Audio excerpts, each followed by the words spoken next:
group, we have developed a range of rebounding steel bollards that are designed to absorb impacts from hand trolleys, forklifts and heavy to large vehicles without incurring permanent damage. Our SABs have the ability to shift 20mm sideways, tilt 8 degrees and rotate 360 degrees before returning to its original upright position. We have 3 shock-absorbing bollard models designed for different applications. Our 90mm medium-duty bollards are made from satin-linished marine-grade 316 stainless steel.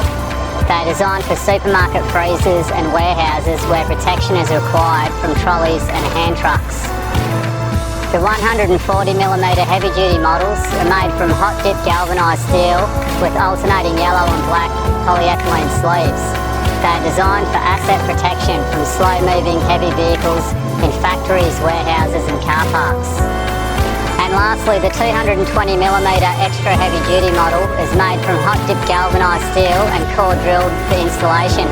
They're designed to protect assets against impacts from large, slow-moving vehicles around factories and airsides at airports.